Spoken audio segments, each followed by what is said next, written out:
नमस्कार। सूचना एवं प्रसारण मंत्रालय भारत सरकार के पत्र सूचना कार्यालय और आईआईएमसी अर्थात Indian institute of mass communication तथा यूनिसेफ की ओर से आयोजित इस वेबिनार में मैं सोनल तुपे आप सभी का हार्दिक स्वागत करती हूँ। आज के इस वेबिनार का विषय है किशोरों में कोविड 19 वैक्सीनेशन अर्थात टीकाकरण। बट इस वेबिनार को शुरू करने से पहले एक छोटी सी बात मैं आप सभी को याद दिलाना चाहती हूँ और वो बात है आज राष्ट्रीय विज्ञान दिवस है और इसी राष्ट्रीय विज्ञान दिवस को कि मैं आप सभी को हार्दिक शुभकामनाएं देती हूँ। हालांकि राष्ट्रीय विज्ञान दिवस विज्ञान से होने वाले लाभों के प्रति समाज में जागरूकता लाने और वैज्ञानिक सोच पैदा करने के उद्देश्य से राष्ट्रीय विज्ञान एवं प्रौद्योगिकी परिषद तथा विज्ञान एवं प्रौद्योगिकी मंत्रालय के तत्वाधान में हर साल 28 फरवरी को भारत में मनाया जाता है। कोरोना महामारी की तीसरी लहर के गहराते खतरे के बीच किशोरों का टीकाकरण शुरू हो गया है और इसी मुद्दे के नजर हम आज ये वेबिनार आयोजित कर रहे हैं। तो सबको पहले विज्ञान दिवस की हार्दिक शुभकामनाएं। अब इस वेबिनार को शुरू करने से पहले मैं आप सभी को हमारे साथ वेबिनार में जो गणमान्य व्यक्ति जुड़े हैं उनका परिचय संक्षिप्त में करवाना चाहती हूँ। हालांकि स्वास्थ्य विभाग ने 15 से 17 वर्ष आयु वर्ग के किशोरों का टीका लगाने का अभियान शुरू कर चुका है। इस वेबिनार के इस विषय के मार्गदर्शन करने के लिए हमारे साथ जो गणमान्य व्यक्ति जुड़े हैं उनका परिचय मैं आप सभी से करवाना चाहती हूँ। हमारे साथ है डॉक्टर मृदुला फड़के और प्रोफेसर प्रवीण कुमार जी। नमस्कार। डॉक्टर मृदुला फड़के, नमस्ते मैडम। डॉक्टर मृदुला फड़के शिशु एवं बाल स्वास्थ्य विशेषज्ञ के हैं जो महाराष्ट्र सरकार और यूनिसेफ में वरिष्ठ सलाहकार के रूप में कार्यरत है। वह महाराष्ट्र स्वास्थ्य विज्ञान विश्वविद्यालय की पूर्व कुलपति भी रह चुकी है तथा बीजे मेडिकल कॉलेज पुणे की डीन का कार्यभार भी उन्होंने संभाला है। हमारे दूसरे गणमान्य व्यक्ति है प्रोफेसर प्रवीण कुमार जी। उनका परिचय मैं आपको देना चाहूंगी। डॉक्टर प्रवीण कुमार नई दिल्ली के पीडियाट्रिक विभाग में लेडी हार्डिंग्स मेडिकल कॉलेज तथा सहयोगी कलावती शरण बाल रुग्णालय में संचालक प्राध्यापक के तौर पर कार्यरत है। आप गंभीर रूप से कुपोषित बच्चों के व्यवस्थापन कार्य में सुधार के लिए सरकार को टेक्निकल सपोर्ट देने हेतु कार्यरत national centre of excellence for management संस्था में प्रमुख कोऑर्डिनेटर के रूप में जिम्मेदारी संभाल रहे हैं। पिछले 20 सालों से हेल्थ तथा न्यूट्रिशन कार्यक्रम ट्रेनिंग पैकेज विकसित करने में टेक्निकल प्रमुख ग्रुप सदस्य के रूप में विशेष योगदान उन्होंने दिया है। उन्होंने कोविड 19 महामारी के दौरान अत्यावश्यक पोषण प्रक्रिया परामर्श कार्ड विकसित किया तथा जिला अस्पतालों में और FRU में काम करने वाले पेडियाट्रिशियन वैद्यकीय अधिकारियों और नर्सों के लिए हू इंडिया के समर्थन से कोविड 19 ग्रस्त बच्चों के व्यवस्थापन हेतु ऑनलाइन ट्रेनिंग प्रोग्राम भी विकसित किया है। इस वेबिनार को देख रहे सभी दर्शकों को मैं एक आह्वान करना चाहती हूँ कि अपना इस वेबिनार में इन गणमान्य व्यक्तियों के साथ IIMC में के अर्थात Indian institute of mass communication Amravati के कुछ विद्यार्थी भी छात्र भी यहाँ हमारे साथ उपस्थित है। आप सभी दर्शकों को ये विनती मैं करना चाहूंगी कि आप भी इस विषय के संदर्भ में आपके जो सवाल है उनका निरसन हमारे स्पीकर्स के मार्गदर्शन से हल कर सकते हैं। वेबिनार को शुरू करने से पहले मैं हमारे पत्र सूचना कार्यालय मुंबई की अतिरिक्त महानिदेशक श्रीमती स्मिता वत्स शर्मा मैडम से अनुरोध करना चाहूंगी कि वे कृपया इस वेबिनार के उद्घाटन पर हमें मार्गदर्शन करें। Madam please. धन्यवाद सोनल। सर्वप्रथम तो पत्र सूचना कार्यालय पश्चिमी क्षेत्र की ओर से हमारे गणमान्य स्पीकर्स का बहुत बहुत स्वागत। हमें अत्यंत खुशी है कि आपने सुबह सुबह और राष्ट्रीय विज्ञान दिवस के अवसर पर अपना बहुमूल्य समय हमें दिया और हमारा इस विषय में मार्गदर्शन करना आप लोग करेंगे। जब हम कोविड महामारी की बात करते हैं तो जहां एक और हमारे फ्रंटलाइन वर्कर्स, हमारे डॉक्टर्स, जैसे कि आज हमारे पैनल पे जो हमारे साथ जुड़ रहे हैं, उनकी एक बहुत अहम भूमिका रही। उसके साथ साथ एक छोटी सी भूमिका हम एज कम्युनिकेटर्स भी निभा रहे हैं कि हम जो आवश्यक जानकारी है वो हम लोगों तक पहुंचाएं, क्योंकि जागरूकता और जानकारी के माध्यम से ही इस महामारी से हम सब लड़ सकते हैं। और आज इस महामारी का सामना करते करते हम एक ऐसी स्थिति पे पहुंच गए हैं, बहुत सशक्त स्थिति पे पहुंच गए हैं कि जब हम टीकाकरण के तीसरे दौर पर हैं और आज हम अपने किशोरों के टीकाकरण की मुहिम में जुड़े हुए हैं। इस मोड़ पर हमारी जो एक मीडिया कर्मियों की तरह जो एक भूमिका है वो यह हो जाती है कि इस टीकाकरण के दौर में यदि माता पिताओं के बारे को या हमारे बेनिफिशियरीज को कोई किसी प्रकार की जानकारी चाहिए या उनके मन में कोई संशय है तो उसका निवारण हम अपने प्रोफेशनल्स के माध्यम से कर सकें। और यही भूमिका हम पिछले 2 साल से निभा रहे हैं कि इस महामारी के साथ हमारी जो भारत सरकार की मुहिम रही है उसमें जो भी जानकारी हम हर प्रकार के मीडिया प्लेटफॉर्म्स के माध्यम से लोगों तक पहुंचा सके, वही हमारा योगदान रहा है। और हम अपने सभी स्टेक होल्डर्स, जिसमें सबसे पहले हमारे जो फ्रंटलाइन वर्कर्स हैं, हमारे डॉक्टर्स हैं, उनके हम अत्यंत आभारी हैं कि उनके मार्गदर्शन में हम हर मोड़ पर सही जानकारी लोगों तक पहुंचा सकें। आज हमारे इस वेबिनार में हमारे दूसरे पार्टनर्स हैं यूनिसेफ।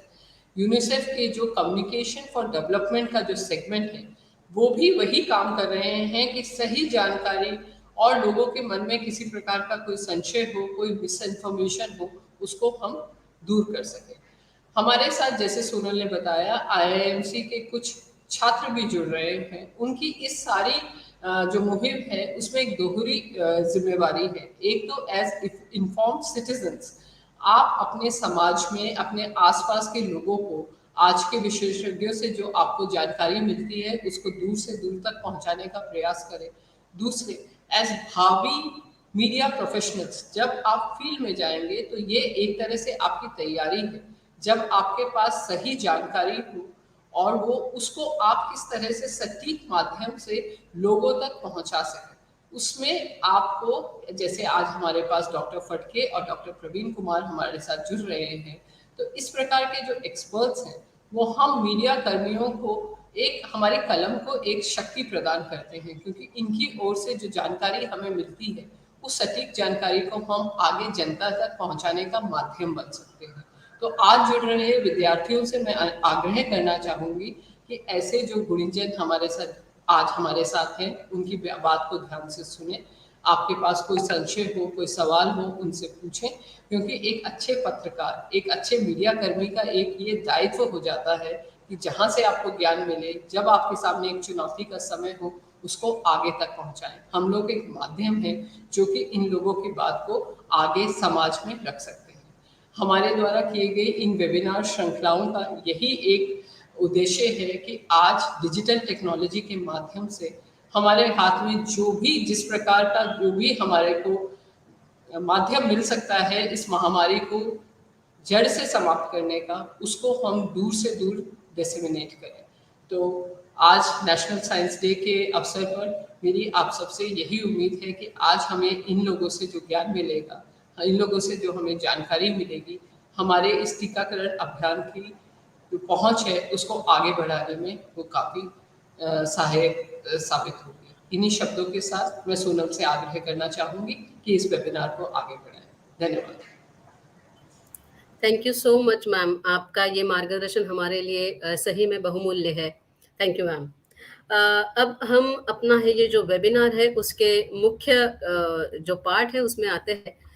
सबसे पहले मैं डॉक्टर प्रवीण कुमार सर से एक पहला सवाल ये पूछना चाहूंगी कि सर जैसे ही कोविड 2 साल पहले शुरू हुआ था तो एक बहुत सी घबराहट लोगों के मन में आई थी वैक्सीन डेवलप करने में और डेवलप होने के बाद जो एक हमें थोड़ी सी राहत मिली, तो वो राहत 1 साल के बाद आई। तो बच्चों का जब सवाल आया कि बच्चों के लिए क्या, तब हमारे इस देश ने, साइंटिस्ट ने उनके लिए भी ये शोध लगा कि ये वैक्सीन विकसित की है और स्वास्थ्य विभाग ने 15 से 17 वर्ष के आयु के बच्चों के लिए, किशोरों के लिए ये वैक्सीन देना जनवरी से स्टार्ट किया है। तो उसी के चलते पहला सवाल मुझे ये पूछना है कि ये आयु तो ठीक है, मतलब जो कंडीशन है कि इन बच्चों वर्ग के आयु के लिए तो ये वैक्सीन ले सकते हैं, बट सही मात्रा में उसके अंदर कुछ कंडीशंस है क्या? कौन एग्जैक्टली पात्र है ये वैक्सीन लेने के लिए किशोरों में? Please sir. ओके। तो सोनल, आपने सही बताया कि सरकार द्वारा 3 जनवरी के बाद इस आयु वर्ग के लिए जो वैक्सीनेशन है उस समय अनाउंस की गई और उनको खोला गया। जैसा आपको पता है कि ये वैक्सीन डेवलप होने में थोड़ा टाइम लगा और जो वैक्सीन की मात्रा है वो लिमिटेड थी। तो जिस तरह जिनका संक्रमण और जिनमें खतरे की संभावना ज़्यादा थी उन्हें पहले दिया गया। तो जैसे ये हेल्थ वर्कर्स थे, फ्रंटलाइन वर्कर थे, या जो अधिक आयु वर्ग के लोग थे, या जिनमें कुछ सेकेंडरी डिजीजेस थे जैसे डायबिटीज है, हाइपरटेंशन है, कुछ अदर डिजीजेस हैं, उनको प्राथमिकता दी गई। और जिस तरह हम धीरे धीरे आगे बढ़े उस तरह अन्य आयु वर्ग के लोगों के लिए भी धीरे धीरे इसको खोला गया। तो अभी के समय 15 से 17 वर्ष के बच्चों के लिए ये खोला गया है। और इस ऐसी उम्मीद है, बीच में जो हमें जानकारी दी गई और बीच में जो अनाउंसमेंट हुआ है कि मार्च के बाद इस बात की भी संभावना है कि 12 वर्ष से ऊपर के बच्चों को भी ये टीका दी जाएगी। अब इनको प्राथमिकता जो इनमें किनकी प्राथमिकता है, हालांकि हर कोई ले सकता है, बट जिनमें कुछ सेकेंडरी डिजीजेज हैं, कुछ अन्य बीमारी है जिनमें खतरे की संभावना ज्यादा है, उन्हें तो लगाने की जरूरत ही है। और साथ साथ जो बाकी लोग भी हैं वो रजिस्टर करके और टीका लगवा सकते हैं। बट जिनमें ये हॉस्पिटलाइजेशन की संभावना ज्यादा होती है, कॉम्प्लिकेशन की संभावना ज्यादा होती है, उनको ऑलवेज प्राथमिकता दी गई है और धीरे धीरे इसको अन्य आयु वर्ग के लिए खोला गया है। धन्यवाद। सर, इसी से जुड़ा मेरा एक सवाल है कि 15 से 17 वर्ष आयु वर्ग के बच्चे, बट इनमें कुछ बच्चे ऐसे भी हैं जो कुछ बीमारी, जो बड़ी पैमाने पे जो बीमारी है उनसे पीड़ित है, तो उनके लिए कुछ विशेष सावधानी बरतनी जरूरी है?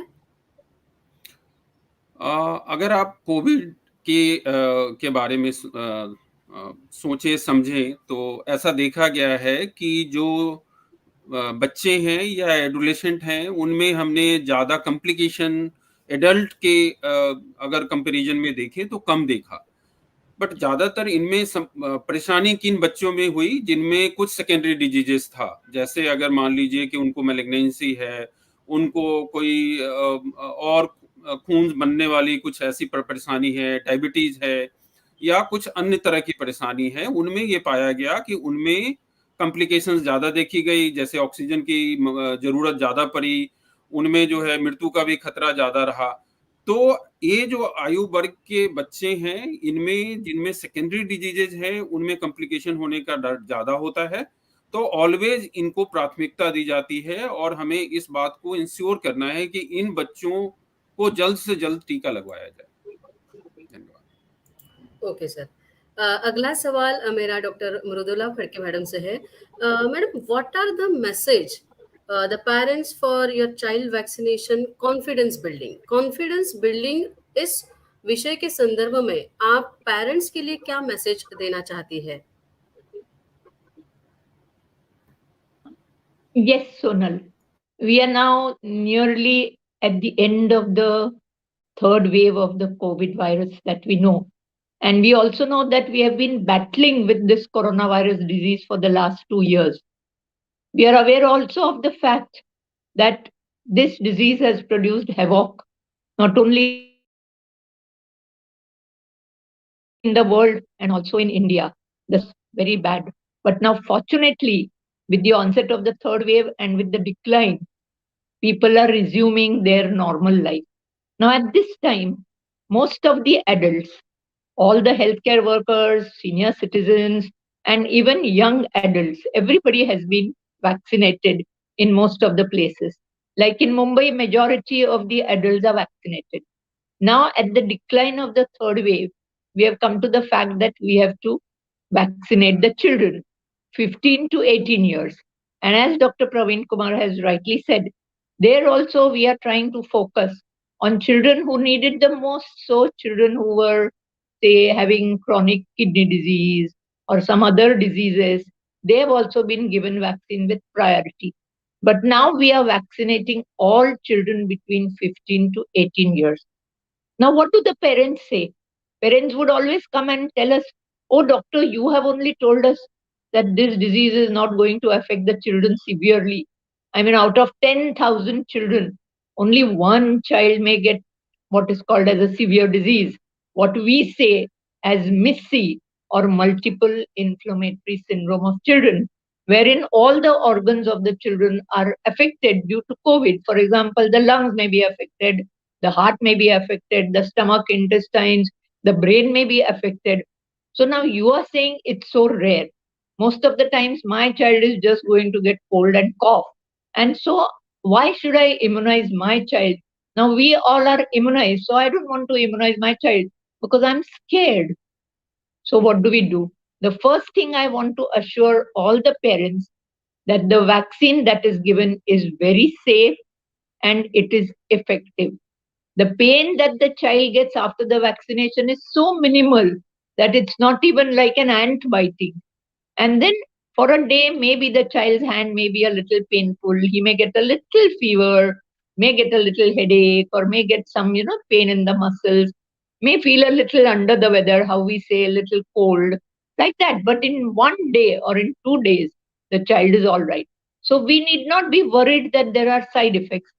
Then the parents say, all right, is the immunity going to last? So I have to say that this vaccine is effective and the immunity is lasting in the child. So your child will be protected against COVID disease. But it's also important that, say, the child has not got vaccination and he has come home and his grandparents in the house also do not have the vaccination taken. Now he is himself may not suffer, but his grandparents may get severe disease. So, what are we doing by vaccinating children? Number one, we are protecting the children. And number two, we are protecting the family. And therefore, we are protecting the society. So, my advice to the parents is come forward very safely, take the vaccine, give the vaccine, and protect your child. It is one of the best vaccines that we have in India, Covaxin, manufactured by ICMR and Bharat Biotech, and it's a good vaccine for children. For adults, we have Covishield, which is as good, and we also have Covaxin. So for children, we have a different vaccine. But please come forward and take the vaccine. It is safe and it is effective.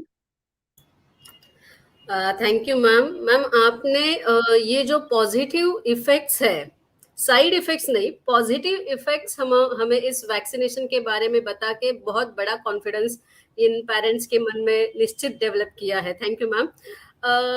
दूसरा जो सवाल है sir से पूछने के पहले मैं हमारे सभी दर्शकों से फिर से एक बार दोहराना चाहती हूँ कि इस वेबिनार के जरिए आप इस विषय, जो हमारा विषय है किशोरों में कोविड-19 टीकाकरण, तो आप भी, आपके मन में जो भी कुछ सवाल इस बारे में है, इस संदर्भ में है, वो हमें चैट बॉक्स में आपके सवाल पूछ के उनका हल हमारे जो स्पीकर्स हैं उनके मार्गदर्शन से ले सकते हैं. सर, दूसरा सवाल मैं आपसे पूछना चाहूंगी कि जो ये पहली लहर थी, दूसरी वेव थी, उसमें तुलनात्मक बच्चे बहुत से प्रतिरक्षित रहे, ऐसा क्यों हुआ था? ओके. तो जो तुलनात्मक आप कह रहे हैं कि जो बच्चे थे, अगर संक्रमण की बात करें तो ऑल्दो वो सिम्प्टोमेटिक नहीं थे, लेकिन जो सर्वे दिल्ली और मुंबई की ये बताती है कि बच्चों में भी इन्फेक्शन हुआ और लगभग उसी प्रोपोर्शन में हुआ. तो बच्चों में ऐसा नहीं है कि बच्चों में इन्फेक्शन नहीं हुआ. और जैसा हमें पता है कि ये जो वायरस है, ये नया वायरस है और अक्रॉस द एज ग्रुप किसी में ये इस जो वायरस के अगेंस्ट इम्यूनिटी नहीं है, तो सारे लोग प्रीडिस्पोज होते हैं और इनमें जो है इन्फेक्शन की संभावना उतनी ही होती है. तो बच्चों में भी संक्रमण था, लेकिन ज्यादातर ये बच्चों में सिम्टम माइल्ड थी और इनमें ज्यादातर जरूरत नहीं पड़ी हॉस्पिटलाइजेशन की. तो ऐसा लोगों को लगा कि ये बच्चे सुरक्षित रहे, लेकिन उनमें इन्फेक्शन हुआ, बट वो ज्यादातर एसिम्प्टोमेटिक या माइल्ड था। जो हमारा पहला या दूसरा जो वेव्स थे, उसमें ऐसा देखा गया कि बच्चों में एडमिशन की जो प्रोपोर्शन था, कोविड की जितने भी एडमिशंस हुए, उसमें बच्चों में लगभग 2 से 3% ही बच्चे को एडमिशन की जरूरत पड़ी, और बाकी तर ज्यादातर एडल्ट्स थे। तो ये जो कॉम्प्लिकेशन और जो बाकी चीजें देखी गई, वो उनमें देखा गया जिनमें सेकेंडरी डिजीजेस था, जैसा हमने पहले चर्चा किया कि उनमें हॉस्पिटलाइजेशन की ज्यादा जरूरत पड़ी। तो इन्फेक्शन तो जो इस एज ग्रुप में भी हुआ, बट उनमें थोड़ा माइल्ड हुआ। ज्यादातर ये सिम्टोमेटिक थे या माइल्ड, जैसे सर्दी जुकाम ऐसा होके वो निकल गए, उनमें कुछ और ज्यादा जरूरत नहीं हुई। लेकिन इन्फेक्शन जो है लगभग इक्वली जो है छोटे बच्चे या एडोलेसेंट उनमें भी देखा गया। Thank you. मतलब ये उनमें भी देखा गया था, लेकिन परसेंटेज जो था वो बहुत ही कम था तुलनात्मक एडल्ट के कंपैरिजन में सर। तो दोबारा वो मैं दोहरा दूं, सर सर दोबारा दोहरा दूं कि जो सर्वेज हुए बाद में, उसमें ये पाया गया, उसमें जब एंटीबॉडी देखा गया तो ये देखा गया कि लगभग बच्चों में भी जितने एडल्ट्स इन्फेक्टेड हुए उतने बच्चे भी हुए। बट चूंकि बच्चों में सिम्टम जो है ज्यादा नहीं था, तो ऐसा लगा कि बच्चों में ज्यादा ये नहीं देखा गया, बट इन्फेक्शन ओके बच्चों में भी हुआ। ओके। मैम, आपने वैसे पहले ही आपके सवाल में रिगार्डिंग द साइड इफेक्ट्स के बारे में बोला था, बट उसके थोड़ा संक्षिप्त में मैं जानना चाहती हूँ कि how quickly after immunization do the vaccines protect and how long does immunity last. ये थोड़ा इसके बारे में अगर आप डिटेल में हमें बता दें, जो कि पेरेंट्स के मन में बहुत ये एक शंका है, आप कैसे उसको हमें मार्गदर्शन करेंगे। Yes, vaccines are definitely protective against the COVID disease. Now we'll see what does it do. A vaccine, after we have given the vaccine, say on the first day, you can't say that I have developed antibodies right on the first day. Means if you say that my child is immunized today, so now tomorrow he's got all the antibodies, means the protection against the vaccine. That is not true.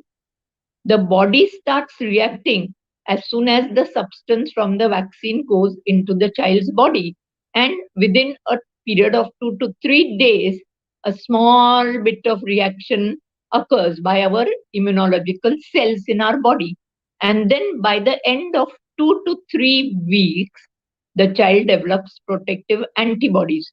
So these antibodies are not going to, now they are going to protect the child. How much of protection they give against, we have to see three things. Number one is against the disease COVID. Number two is against hospitalization. And number three is against death. So we have to remember that all these vaccines give 80% protection against the disease, but 95 and 99% protection against hospitalization and death. That means the vaccine gives you very good protection against hospitalization and death. So the child is not going to get severe attack of COVID. And this immunity is going to last in the child for a period of 6 months after the second dose is given. So after the first dose, 28 days afterwards, like in adults, we are going to give the second dose. And after the second dose, the immunity generally lasts for 6 months. Some studies have shown that the immunity has lasted from 18 to 13 months, but that we don't have to see just now. And we have not seen so much of time that has gone in children's vaccination. So we should be sure that for 6 months your child is going to get protected. And for adults, you know that most adults now are receiving precautionary dose, particularly the ones who are senior citizens and who are health workers. And with a precautionary dose, the immunity further rises. And so the children and the adults will all be protected if they are given good vaccination. I think the problem should be sorted out for 6 months. Your child is well protected after the second dose. Ma'am, ये आपने बहुत बड़ी बात कही है। बहुत ही parents के लिए राहत की बात है कि वैक्सीनेशन के बाद अपना बच्चा मतलब उनमें इम्यूनिटी जो आ रही है, जो डेवलप हो रही है, 6 महीने तक वो हो सकती है और आपने जैसे कहा वो 18 से 30 महीने तक भी जा सकती है, बट उसके बारे में हम अभी इतना। Yes ma'am, do you want to add something ma'am please? 8 से 13 महीने तक. 8 Sorry 8 से about 13 it. महीने 8 तक। to 13 months. 8 to 13 months. Thank you very much ma'am for this information. It helps a lot of parents को, जो है ये है बहुत बड़े राहत की बात है और बहुत उनको ये एक जो हम कॉन्फिडेंस बिल्डिंग की बात पहले सवाल में कर रहे थे, तो इससे जो पेरेंट्स के मन में शंका है कि वैक्सीनेशन दे या ना दे, मेरा जो अगला सवाल है वो इसी के बारे में प्रवीण कुमार सर से है कि पेरेंट्स के मन में एक शंका है कि अभी तक बहुत, और हमारे इस वेबिनार का उद्देश्य भी ये है कि आगे आए पेरेंट्स और अपने बच्चों को कोविड वैक्सीनेशन लगवा दे। तो ये जो शंका है, ये इसके बारे में आप क्या कह सकते हैं कि ये जरूरी है लगवाना कि क्या? राइट। सो सोनल, मैडम ने ऑलरेडी इसके बारे में थोड़ा शुरुआत में चर्चा किया और मैडम ने बताया कि हम वैक्सीनेशन क्यों करना चाहते हैं, है ना, उसका उद्देश्य क्या है। तो जो हम टीका लगवाते हैं बच्चों में, तो उसके दो प्रमुख उद्देश्य है। एक तो है कि उस इंडिविजुअल को हम प्रोटेक्शन देना चाहते हैं ताकि उसको जो कोविड का अगर कोई न्यू वेरिएंट आता है या इन्फेक्शन होता है, तो उससे उसमें जो सिम्टोमेटिक प्रॉब्लम होती है, ऑक्सीजन की जरूरत होती है, हॉस्पिटलाइजेशन की जरूरत होती है, उससे हम बचा पाएं। दूसरा एक उद्देश्य ये है कि अगर वो उनमें टीका होगा और उनमें अगर ये कोविड से लड़ने की क्षमता होगी, तो इन्फेक्शन होगा भी तो कम देर के लिए होगा और जल्दी ठीक हो जाएंगे, तो वो दूसरे को इन्फेक्शन जो है ज्यादा नहीं दे पाएंगे, अपने फैमिली मेंबर्स को भी और समाज के लिए भी। तो एक दूसरा उद्देश्य ये भी है कि जो है हम समाज, अपने परिवार और समाज को भी सुरक्षित रख पाएंगे, है ना। तो एक इंडिविजुअल भी है और दूसरा ये सोसाइटी के लिए भी इंपॉर्टेंट है, ठीक है। तो इसलिए ये जरूरी है कि हम टीका लगवाएं। कोई भी डिजीज, जैसा मैंने बताया आपको कि कोविड क्यों इतना जल्दी प्रसार हुआ कोविड का, क्योंकि पूरी पॉपुलेशन हमारी जो है वो ऐसी थी जिनमें इनसे इस कोविड से लड़ने की क्षमता नहीं थी। अगर आज मैं हूं और हमारे इर्द गिर्द ऐसे सारे लोग होंगे जिनको इम्यूनिटी हो, तो अगर मुझे इन्फेक्शन होता है तो इन्फेक्शन ज्यादा तेजी से नहीं फैल पाएगा, क्योंकि मैं चारों तरफ से ऐसे लोगों से घिरा हूं जिनको ऑलरेडी इस रोग से लड़ने की क्षमता है। लेकिन अगर ऐसी स्थिति हो कि हमारे तरफ चारों तरफ के लोग भी अगर उस रोग से लड़ने की क्षमता नहीं होगी, तो उस डिजीज का प्रसार ज्यादा होगा। तो इसलिए ये जरूरी है कि ये टीकाकरण हमारे लिए जरूरी है। जितना ज्यादा पॉपुलेशन हमारी टीकाकरण हम कर पाएंगे, उतना ही ज्यादा हम इस डिजीज से लड़ पाएंगे, है ना। इसलिए ये जरूरी है कि हमें टीकाकरण कराना है। Thank you very much sir, आपने बहुत ही अच्छे तरीके से एक लाइन में हमें ये समझाया है, सभी पेरेंट्स को ये समझाया है कि ये टीकाकरण जरूरी क्यों है। हमें सिर्फ वैयक्तिक लेवल पे नहीं देखना है, तो पूरे समाज की तरफ देख के उनको सबको सुरक्षित रखना है और उसी कारण ये टीकाकरण करवाना बहुत जरूरी है। सर, उसको ही एक जोड़ के मेरा ये सवाल है कि ये टीके मतलब सभी बच्चे हैं या पेरेंट्स हैं, उनके मन में ये भी एक सवाल है डॉक्टर कि ये कितने सुरक्षित है और इनके जो दुष्परिणाम है, दुष्प्रभाव है, ये क्या हो सकते हैं सर? इसके बारे में डॉक्टर प्लीज आप हमें मार्गदर्शन करें। राइट। सोनल, ये अच्छा सवाल है और जैसा आपने बताया कि कई बार जो जितने भी पेरेंट्स हैं उनके मन में ये सवाल होता है। तो मैं ये बताना चाहता हूँ, जैसा आपने बताया है कि आज नेशनल साइंस डे है और ये साइंस का ही कमाल है कि इतने कम टाइम में ये वैक्सीन हमारे लिए उपलब्ध हो पाई। अभी तक ये पीछे कोई भी डिजीज की वैक्सीन इतनी जल्दी उपलब्ध नहीं हो पाई है और ये साइंस का ही कमाल है कि हम सब लोगों को आज भारतवर्ष में इतने टीके लग चुके हैं और ज्यादातर हमारी सारी पॉपुलेशन, मोर देन 80% पॉपुलेशन टीकाकरण हो पाया है। जो आपने बात में मुझसे पूछी है कि ये सुरक्षित है या नहीं है, मैं ये सारे दर्शकों और लोगों को बताना चाहता हूँ कि जब भी ये वैक्सीन डेवलप होती है तो इसके डिफरेंट फेज ट्रायल होते हैं। अगर हम क्लिनिकल ट्रायल की बात करें तो उसका 3 फेज होता है। पहले फेज में वो जो हेल्दी वॉलंटियर्स हैं उन पे उसको दे के देखा जाता है कि उस पे कोई साइड इफेक्ट तो नहीं है, उसका कोई गंभीर परिणाम तो नहीं हो रहा है ना? तो ये देखा जाता है। फिर उसको दूसरा जो फेज होता है उसमें ये देखा जाता है कि उसकी एफिकेसी क्या है, जितना हम सोचते हैं उस बीमारी से बचाने के लिए क्या वो बीमारी से बचा पा रही है या नहीं हो रही है, और साथ साथ उसकी द्वारा साइड इफेक्ट अगर कोई है या नहीं है ये भी देखा जाता है। और फिर फेज 3 जो होता है वो 300 से 3000 ऐसी पॉपुलेशन में की जाती है, सबको ये टीका दिया जाता है और एक ऐसे पॉपुलेशन से जोड़ के देखा जाता है कि कितना जो हमने टीका दिया उसमें ये कितना डिजीज को प्रिवेंट कर पाया और जो दूसरा जो वर्ग था उसमें ये कितना प्रिवेंट कर पाया। तो जो ये सुरक्षा है और जो साइड इफेक्ट है ये सबसे ज्यादा ध्यान में रखा जाता है जब भी वैक्सीन डेवलप की जाती है। तो ये वैक्सीन सुरक्षित है, इतने सारे लोगों को दी जा चुकी है और इसमें कोई भी साइड इफेक्ट जो है ज्यादातर नहीं देखा गया है।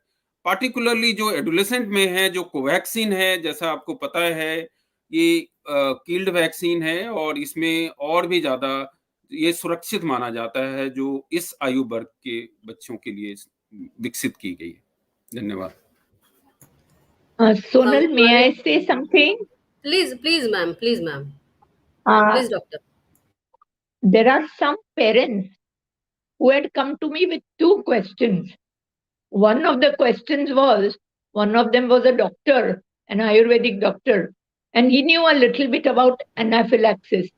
And he said that after giving vaccination, sometimes the child can develop very severe allergic reaction. So he was very worried. So we had to tell him that anaphylaxis is a very severe reaction that can occur to vaccines, to some medicines, and even to some foods. And that occurs now, for as far as our Covaxin is concerned, it occurs very rarely, 1 in 2 lakh population, when the child may develop acute severe allergy to the extent that he can even go into shock. But then what do we have to do? The most important thing is we are observing the child under medical supervision after vaccination for half an hour. So if an anaphylactic reaction or allergic reaction has to occur, a severe one, it occurs in half an hour. And therefore the child is kept in whichever hospital. Now we are giving vaccines in all the hospitals. So the child is kept under observation. He's sitting on the chair and the child is there for half an hour. After half an hour, he goes. And also, if in the next 24 hours he gets any allergic reaction, he has to contact his doctor. But this is extremely rare and practically unheard of. And therefore, once again, I suggest to the parents that the vaccine that you are giving is very safe. Dr. Praveen Kumar has very rightly said that Covaxin is a killed vaccine. So please come forward and give it very safely to your child. The second thing that parents came and told me is, we are vegans. That means they are having totally vegetarian, everything vegetarian, not even milk and anything. And they said that the vaccine contains some protein, which is animal protein, and so we can't take. I have also to tell them that please don't come under that idea. Even vegans can safely have the vaccine. I think it is some cultural taboo in their minds, but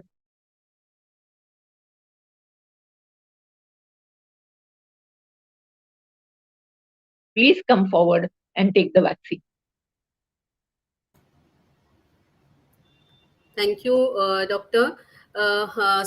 हमारे जो दर्शक हैं उनसे मैं ये दोहराना चाहती हूँ, जो हमारे दोनों स्पीकर्स हैं, डॉक्टर प्रवीण कुमार जी और डॉक्टर मृदुला फड़के मैम, उन दोनों ने ही ये वैक्सीन सुरक्षित है। और ये सुरक्षित क्यों है? क्योंकि उनके पीछे बहुत सारी मेहनत है, बहुत सारे हमारे सरकार की तरफ से, हमारे वैज्ञानिकों की तरफ से, साइंस विभाग की तरफ से बहुत सारे ट्रायल्स इसके ऊपर हो चुके हैं। तो घबराने वाली कोई बात नहीं है। यही जो हमारे डॉक्टर्स ने कहा है वो मैं एक बार दोहराना चाहती हूँ। डॉक्टर प्रवीण कुमार सर से मैं एक उससे ही जुड़ा जो सवाल है कि सर कि किशोरों में वैज्ञानिकों ने अलग-अलग परीक्षण करने की क्या ज़रूरत है? मतलब परीक्षण तो किया है, लेकिन इसकी ज़रूरत क्या थी? ये अगर हमारे दर्शकों को आप उसके ऊपर मार्गदर्शन करें तो ठीक रहेगा। राइट। तो जैसा आपने पूछा है कि क्यों किशोरों में ये क्यों देखा गया, तो जो कोवैक्सीन की ट्रायल थी, उसमें 3 एज वर्ग के जो बच्चे हैं उनको ली गई, जो बच्चों का जो था ट्रायल उसमें।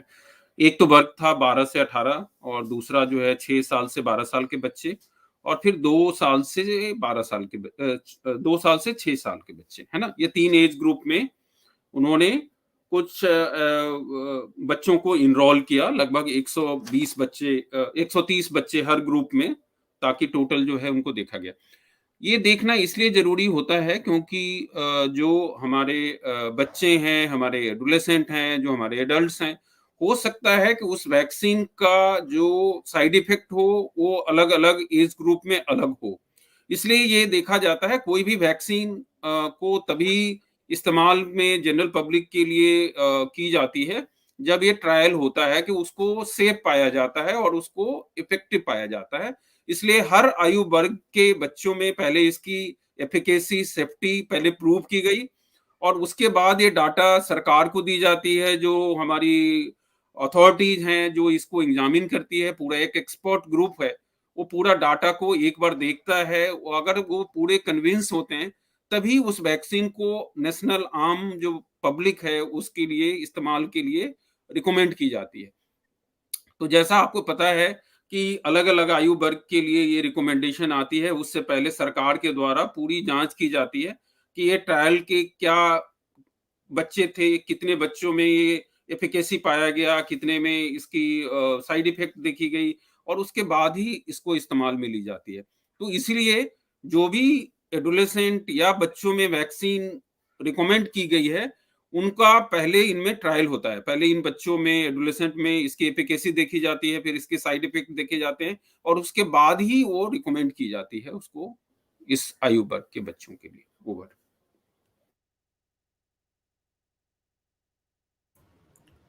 मैम अभी मतलब एक मामूली ऐसा सवाल है कि ये टीके कहाँ लगवाए जा सकते हैं? हमारे जो लोअर क्लास के पीपल हैं, जो पेरेंट्स हैं, उनको तो टीके अपने बच्चों के लिए लगवाने हैं, बट वो कहाँ लगवाए जाए? उसकी खुराक और प्रशासन की तरफ से क्या तैयारी है? उसके बारे में डॉक्टर फड़के मैम से मैं जानना चाहूंगी।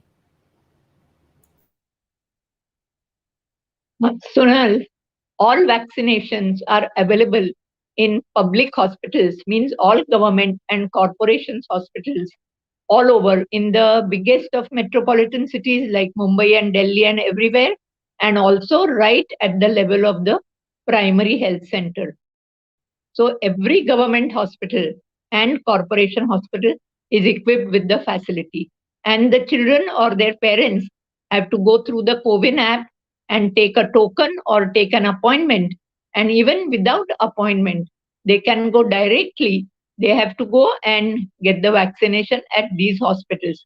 Even private hospitals have the vaccine, and therefore they can go there. The vaccine is available on payment. But in government hospitals, Government of India has given the vaccines free of cost. And I would urge to the parents that they should come forward and take the vaccine. सभी लोगों के लिए vaccine मुफ्त में available है। Ma'am इससे ही जुड़ा एक सोनल, सवाल है कि yes sir, yes sir, yes uh, doctor. या 2 छोटी-छोटी जानकारी मैं ऐड करना चाह रहा था, हालाँकि मैडम ने बता दिया प्लीज कि प्लीज डॉक्टर प्लीज। जो वैक्सीनेशन की रजिस्ट्रेशन है, वो जो हमारा आरोग्य सेतु ऐप है, उसके द्वारा भी की जा सकती है और एक उमंग ऐप है, उससे भी की जा सकती है। और कई बार ये प्रश्न होता है कि चूँकि हमें मोबाइल नंबर डालना होता है, ओटीपी, आप ये ऐसी जानकारी के लिए मैं बता रहा हूँ कि कई बार आपने पूछा कि कुछ लोग ऐसे भी होते हैं जिनके पास मोबाइल नहीं हो, तो चाहे तो वो जाके वॉकिंग करा सकते हैं या सरकार ने इस बात की भी परमिशन रखी है कि एक मोबाइल से 4 लोगों का भी रजिस्ट्रेशन हो सकता है एक मोबाइल नंबर से। तो ये 2-3 जो छोटी-छोटी जानकारी थी मैं जोड़ना चाह रहा था। ओवर। मतलब जैसे एडल्ट्स वैक्सीनेशन के टाइम में हम एक मोबाइल नंबर पे 4 लोगों के लिए रजिस्ट्रेशन कर सकते थे, उसी तरह ये आयु बच्चों के लिए जो है वो इसी तरह से सेम है। तो दर्शकों से मैं ये कहना चाहूँगी कि आप 4 लोगों का रजिस्ट्रेशन एक मोबाइल के थ्रू कर सकते हैं। कोविन ऐप है या उमंग ऐप है। तो thank you very much doctor for this information. अगला सवाल मेरा रिगार्डिंग बूस्टर डोज है। डॉक्टर प्रवीण कुमार सर से मैं उस बारे में कुछ थोड़ा जानना चाहूंगी कि बूस्टर डोज 12 साल की आयु के बच्चों के लिए एक बूस्टर डोज है, उसके बारे में थोड़ा सा हम पढ़ चुके हैं कि शंका लोगों के मन में है, तो उसका निरसन आप कैसे करेंगे सर? तो सोनल, जो बूस्टर डोज है, वो अभी सिर्फ फ्रंटलाइन वर्कर और जो अधिक आयु वर्ग के लोग हैं उनके लिए ही रिकमेंडेड है। और जैसा मैडम ने ऑलरेडी बताया है आपको, क्योंकि वैक्सीन अभी अभी स्टार्ट हुई है, ये 12 साल से 18 है ना, और इसका जो प्रोटेक्शन है वो अगले 6 महीने, 8 महीने से 13 महीने जैसे मैडम ने बताया है, वो ऑलरेडी देखी जाती है। और आप ये भी देखते हैं कि पहले तो अभी आप इस आयु वर्ग के बच्चों की वैक्सीनेशन ही कर रहे हैं, तो बूस्टर की आवश्यकता तो तब होगी जब इनका प्रभाव कम होने लगेगा। तो अभी तो इस आयु वर्ग में बूस्टर की आवश्यकता ही नहीं है। पहले तो उनकी प्राइमरी वैक्सीनेशन जो है हमारा 2 डोज, या जो आने वाले एक वैक्सीन है जिसमें 3 डोज दी जानी है, पहले तो हमें वैक्सीनेशन कंप्लीट करना है। उसके बाद ही कोई भी जो बूस्टर की आवश्यकता तो बाद में देखी जाएगी। तो इस आयु वर्ग में तो अभी बूस्टर की जरूरत नहीं है, क्योंकि वैक्सीनेशन जस्ट स्टार्ट ही हुआ है। Thank you sir. Doctor Mridula Phadke ma'am से मैं कहना चाहती हूँ कि एक कंसेंट फ्रॉम द पेरेंट्स और guardian is it necessary for this vaccination ma'am? Actually, Government of India guidelines have definitely said that at 15 to 18 years of age, the consent of the adolescent child is not required. So the child can come straight and take the vaccine, supposing he does not want to take the consent of the parents. But most of the times, our experience is that the parents come forward along with their child. So obviously, the child is walking in the clinic with the parents. That means he is doing it with the parental consent. Actually, up to 18 years, parental consent in some situations is required. But Government of India has very categorically said that consent of the parents is not required as far as COVID vaccination is concerned. Oh thank you so much ma'am, thank you so much कि consent जो है वो जिसके बारे में आपने हमें जो मार्गदर्शन किया है, थैंक यू वेरी मच। इस वेबिनार की एक खास बात ये है कि जिनके लिए ये विषय है वो बच्चे हमारे साथ जुड़े हैं।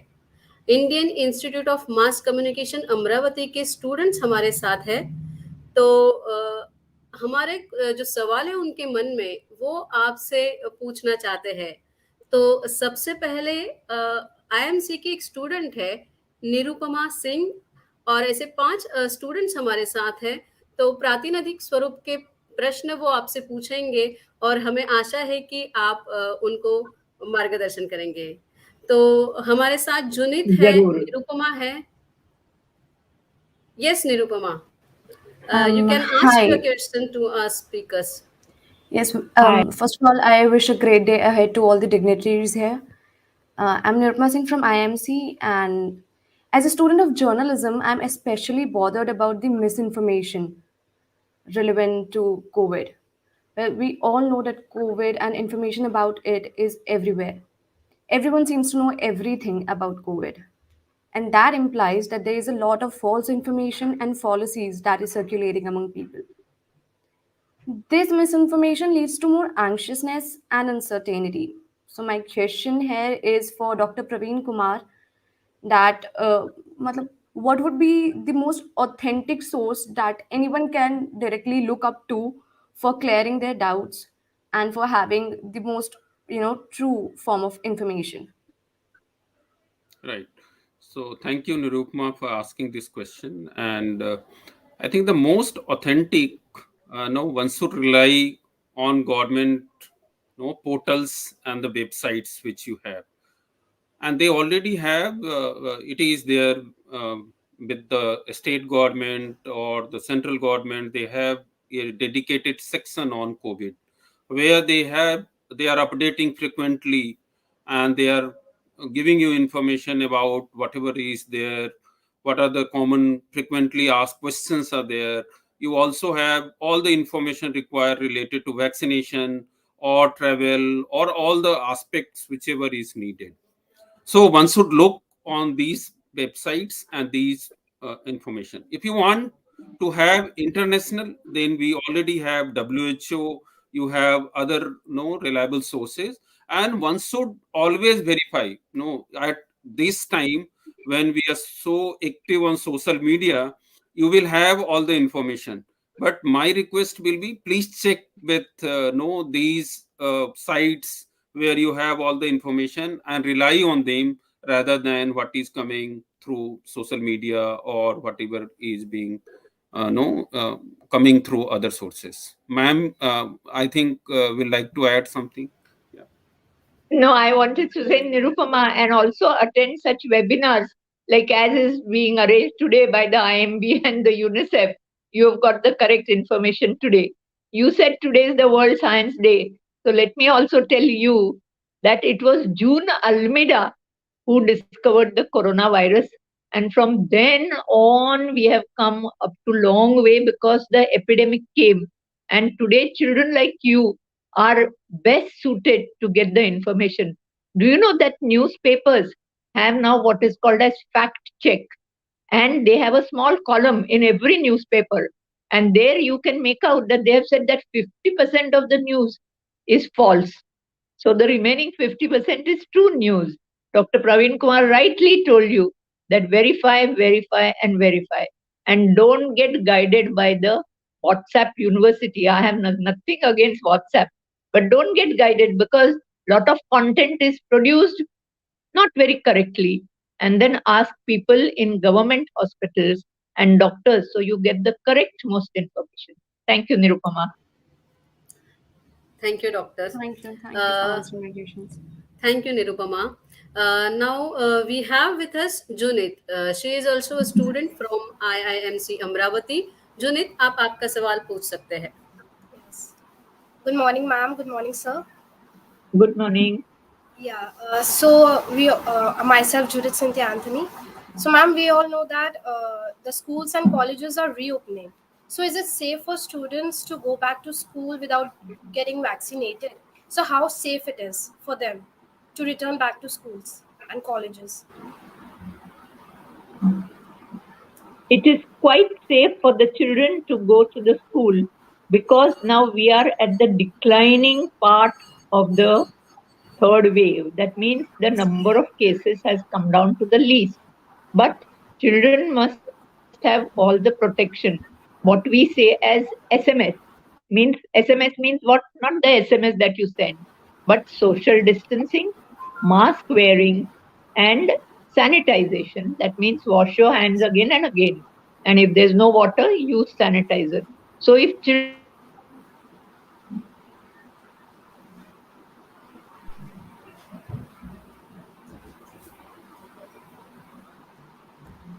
Ma'am, doctor, can you please repeat it? Yes, what I have said is children can safely go to school even if they are not vaccinated. Supposing the child is 14 years. Today we are not advocating that at 14 years the child takes the vaccine. It will take a little time. By March we will go on with the 14 years also. But the child should go to school and he must follow all precautions like social distancing, mask wearing, and use of sanitizer and washing his hands again and again. So schools are all maintaining all these precautions, and they are also keeping that they will call only 50% of the students to the class. So after every bench, the second bench is vacant, the third bench is full. So the children are kept with maximum precautions. And I would urge that the advantages gained by opening the school and going to the school is much, much, much greater than the small risk that we have by taking the child to the school. And I hope that you have taken the vaccine yourself if you are above 15 years of age, dear. Yes. Yes, ma'am. So you can safely go to your university. Yes, ma'am. मतलब ये जो Thank you, ma'am. सूत्र है, thank you जुदित, ये एक सूत्र हमें follow करना है, एक इक्वेशन हमें हमारे जीवन में कायम रखना है, वैक्सीनेशन करना है, मास्क लगाना है, हाथ अच्छे से धोने हैं और सोशल डिस्टेंसिंग को फॉलो करना है, कोविड प्रोटोकॉल हमें सब फॉलो करना है, तो ही इस महामारी को हम अच्छी तरह से उसको फाइट कर सकते हैं, उसके अगेंस्ट लड़ सकते हैं। हमारे साथ आईएमसी के और एक स्टूडेंट्स जुड़े हैं, Siddharth Shukla. Yes Siddharth, you can ask your question please.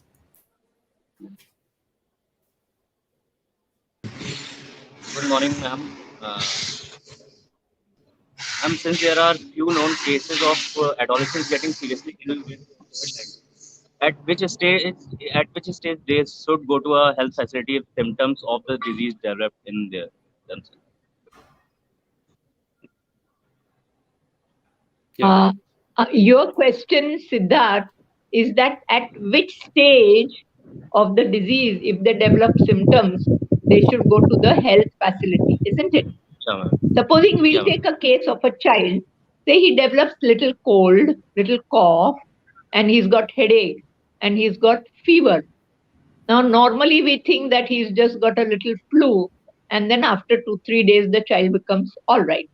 Supposing the child has got COVID, 99% of the times the chance is that the child will become all right in 3-4 days. If you do the RT-PCR test, the test will come positive, and the doctor will say the child is COVID positive. The child should remain at home, and the child should isolate himself. So that is what is done. But now, supposing the fever does not come down after 3-4 days, the child keeps running high fever, the headache persists and it is very, very severe, the child starts getting vomiting or diarrhea, or is generally unwell, or the child says, I am feeling breathless, I can't take deep breathing, or that pulse oximetry is available and the oxygen saturation is becoming less, which the doctor or even the parents can see, or the child generally is getting symptoms like, say, rash. The child might get rash over his body, or in his throat inside he may get rash. So any of these symptoms, or his urine output may become less, or he may get severe pain in abdomen. So any such untoward symptom, the child must immediately go to the health facility. The decision to admit in the hospital is taken by the doctor and not by the parents. So the child must go if he develops any of these untoward symptoms. He should go to the doctor. Fever not coming down, child developing new symptoms, headache, or is feeling drowsy, sleeping all the time, breathlessness, maybe pain in the abdomen, diarrhea, vomiting, and rash. If any of these things appear, the child must be taken to the hospital. Okay. Sonal, I just wanted to Sir, add one doctor. point. Please, Right. doctor. So, going to hospital may be because of two things. The पहला ये है कि अगर उनको कोई भी Covid के symptom दिख रहे हैं तो उन्हें टेस्ट के लिए जरूर जाना चाहिए, और वो तो इमीडिएटली जाना चाहिए, है ना। और दूसरा है कि किन स्थिति में उन्हें हॉस्पिटल की जरूरत पड़ सकती है, वो एक दूसरा प्रश्न है।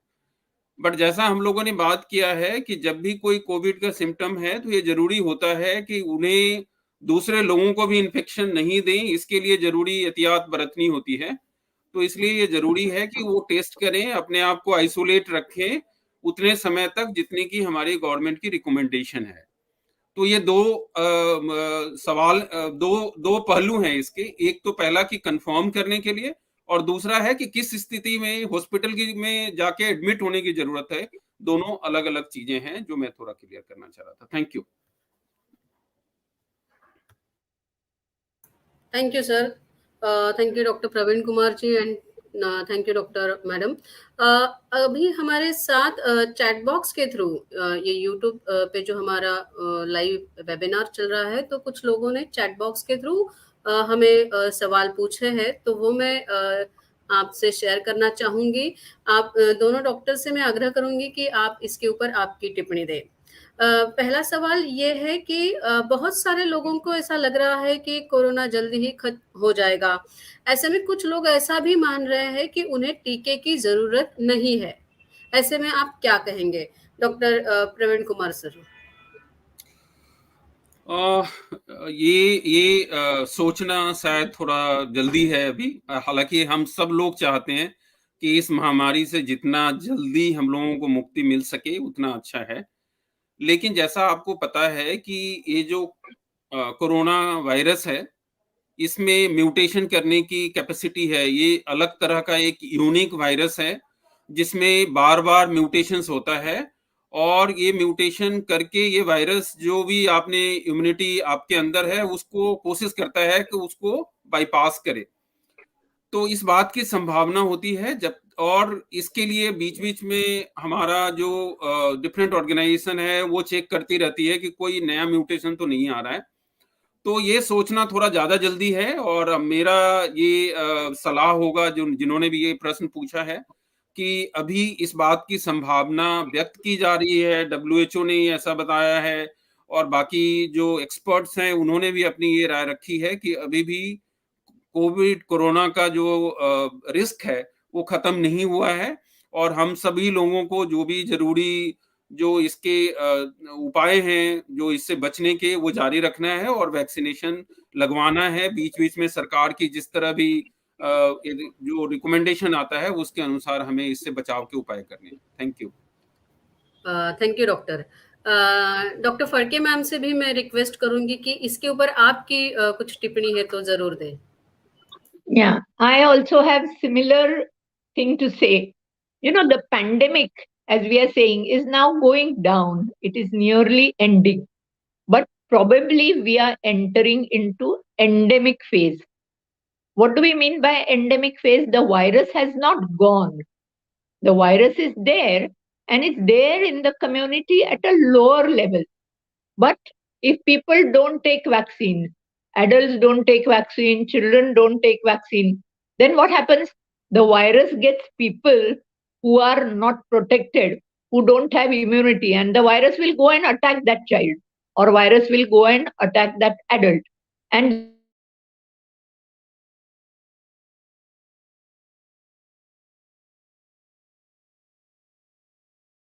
this gets an opportunity for the virus to multiply. The virus changes its form and shape. Its genetic shape is changed. And so it escapes the immune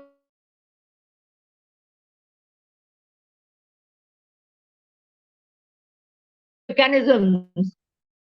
Fourth wave will come. And scientists in India also have sort of said that we should be prepared for the fourth wave. If we don't vaccinate well, then we are likely to face it. So let us follow all COVID precautions and vaccinate so that fourth wave is not, we abate the fourth wave, it doesn't come at all. Okay, thank you doctor. एक अगला सवाल भी हमारे दर्शकों ने पूछा है कि तीसरे लहर में हमने देखा है कि टीके लगवाने के बावजूद लोगों को कोविड हो गया है। मतलब टीके लगवाने के बाद भी कोविड बीमारी उनको हुई है। तो अभी किशोरों में जो वैक्सीनेशन हो रहा है, क्या उन्हें वैक्सीन लगवाने के बाद भी कोविड हो सकता है? क्या उसके बाद भी उन्हें मास्क लगाने की ज़रूरत है? Doctor please. Yes, Sonal, this is called as breakthrough Yes, infection. What do we mean by breakthrough infection? That if a child or an adult, after 2 doses of the vaccine, 15 days after 2 doses of the vaccine, if he gets the COVID disease, we call it a breakthrough infection. Here we have to remember two things. Number one is that vaccine is not 100% protective against the infection. It's 80% protective. So sometimes the child or adult can get an infection even after having got the vaccine. But what is the biggest advantage? That it prevents or it minimizes hospitalization and death. So even if he gets the COVID disease after vaccination, the disease is going to be mild, the child or adult will recover in 4-5 days, and he will not be required to go to the hospital, and the chances of death are practically negligible. So that's why even if you get a breakthrough infection, what we say is disease after vaccination. It's not because of the vaccine that you got the disease, but you got a breakthrough infection 15 days after having taken the vaccine. If the disease occurs within 15 days, that means the child got the virus and he got infected. Okay. Doctor Praveen Kumar sir, आप भी इस बारे में कुछ कहना चाहेंगे कि टीका ही लगवाने के बाद भी कोविड हो रहा है, तो किशोरों के बारे में क्या संदर्भ में आप बताना चाहेंगे?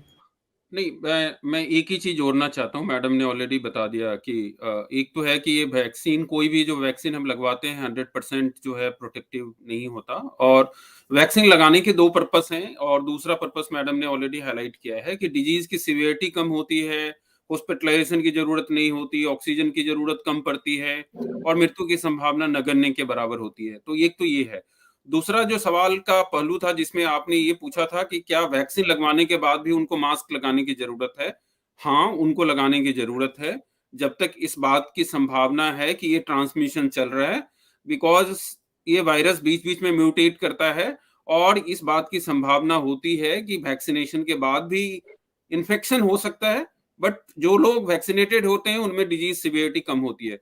तो जो भी मास्क लगाने का है, हैंड सैनिटाइजेशन है, जो बाकी के दूरी बनाए रखने का है, वो तो हमें जारी रखना है तब तक जब तक इस वायरस का ट्रांसमिशन होता है। तो मैं ये बताना चाह रहा था कि अभी हमें कंटिन्यू करना है। जहाँ भी आप ऐसे लोगों के साथ मिल रहे हैं जिनकी जो है आपको स्टेटस नहीं पता है, उसमें आपको पता नहीं है इन्फेक्शन है या नहीं है, तो आप इन्फेक्टेड हो सकते हैं। इसलिए सर, ज़रूरी है कि मास्क जारी रखें। Yes doctor. डॉक्टर, जैसे आपने इस खबरदारी जैसे हम ले सकते हैं उसका कंटिन्यू वो दोहराना है, हमें वो कंटिन्यू रखना है। उसी तरह से एक सवाल ऐसा है कि क्या हमें टीके भी लगवाना कंटिन्यू करना है क्या? मतलब प्रश्न ये आया है कि ऐसा भी कहा जा रहा है कि भविष्य में हमें हर साल कोविड के टीके लेने होंगे। क्या ये सही है? सोनल, ये थोड़ा जल्दी है अभी ये बताने का कि हर साल कितनी ज़रूरत होगी। बट जैसा हमने ये डिस्कस किया पहले भी कि जो एक बार ये वायरस आता है, जब हम वैक्सीन लगवाते हैं, तो यूजुअली इम्यूनिटी हमारे लिए कुछ टाइम पीरियड के लिए होती है ना? उसके बाद इसकी संभावना कम हो जाती है। तो वैक्सीनेशन लगवाने की ज़रूरत इस बात पे भी डिपेंड करेगा कि इसका प्रसार कितना ज़्यादा हो रहा है। ये वायरस जो है अभी भी सर्कुलेशन में है, नहीं है, उन बातों पे निर्भर करेगा। तो ये हमारी जो सरकार है, हमारे जो एक्सपर्ट ग्रुप के लोग हैं, वो बीच-बीच में एग्ज़ामिन करते हैं, और जैसी ज़रूरत होती है उस तरह की हमें डायरेक्शंस दिए जाते हैं। तो हमें उसके अनुसार चलना है। Thank you. Doctor Phadke ma'am, आप इस बारे में कुछ कहना चाहेंगे कि टीके मतलब Yeah. Doctor Praveen Kumar? Yes ma'am. I also think on similar lines that it's a bit too early to comment on it. But 2 points that we can say. The first point is, flu vaccine. Apna jo flu vaccine hai, which is given to old age people and also to children. Now that flu vaccine, because the flu virus mutates every year, so we make the vaccine to suit that particular virus. So every year, people are advised to take flu vaccine. That way, maybe we will be required to take the vaccine, but it is too early to say that. And second thing, which I want to tell, there is one scientist called as Dr. Plotkin. He's a scientist who developed the rubella vaccine, the German measles vaccine. He has said, and scientists are trying world over to make what is called as pan-coronavirus vaccine. That means virus kitna bhi mutate ho, it may mutate 100 times, but you'll have a vaccine which will cover all the coronaviruses. So one demon or 100 demons, the vaccine is going to kill them all, and we will do this till we win. And we will win. Seriously. Thank you to Dr. Praveen Kumar sir. Thank you to Dr. Mrudula Phadke ma'am.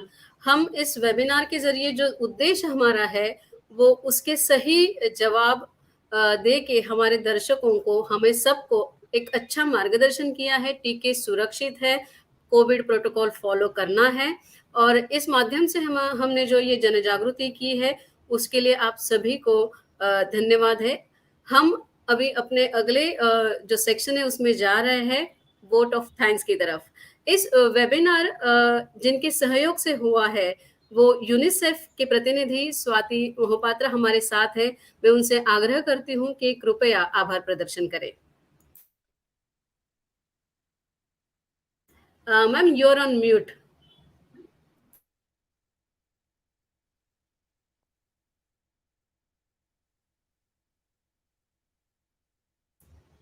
Yes ma'am.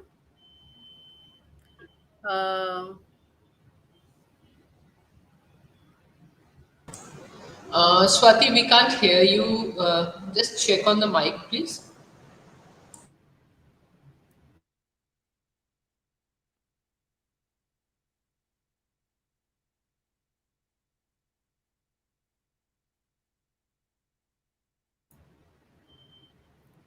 No, we can't hear you, ma'am.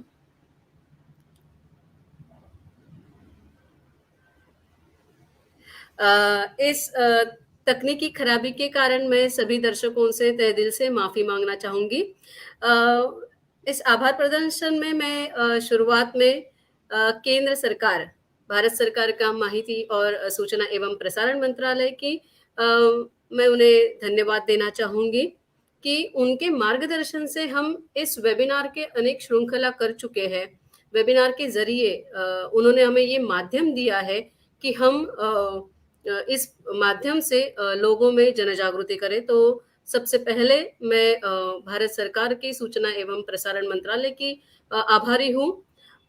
उसके बाद मैं पत्र सूचना कार्यालय, माहिती सूचना एवं प्रसारण मंत्रालय वेस्ट जोन के हमारे महानिदेशक मनीष देसाई सर, उनकी मैं आभारी हूँ कि उनके मार्गदर्शन से हम ये वेबिनार रख रहे हैं। उसके बाद पत्र सूचना कार्यालय मुंबई की एडिशनल डायरेक्टर जनरल स्मिता वस्त शर्मा मैडम से मैं धन्यवाद देना चाहूँगी। Thank you very much ma'am for your valuable time and your guidance.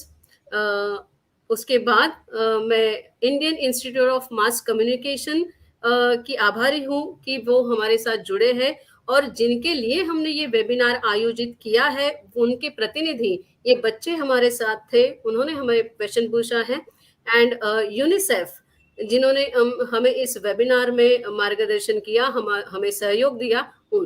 And सबसे महत्वपूर्ण जो है वो हमारे अतिथि है, हमारे स्पीकर से doctor Praveen Kumar sir and doctor Mridula Phadke ma'am. आप दोनों के कारण से ही ये वेबिनार हो चुका है। आप इस वेबिनार का महत्वपूर्ण घटक रह चुके हैं। बहुत अच्छी जानकारी हमें आपने दी है, हमें और हम सब पेरेंट्स को आपने एक रिलीफ दिया है कि यस, कॉन्फिडेंस बिल्ड किया है कि बच्चों को आगे ले जाके हम उनका टीकाकरण करवा सकते हैं, टीके सुरक्षित है। तो टेक्निकल टीम हमें हमारे इस साथ जुड़ी है, तो उनको भी मैं धन्यवाद देना चाहूंगी।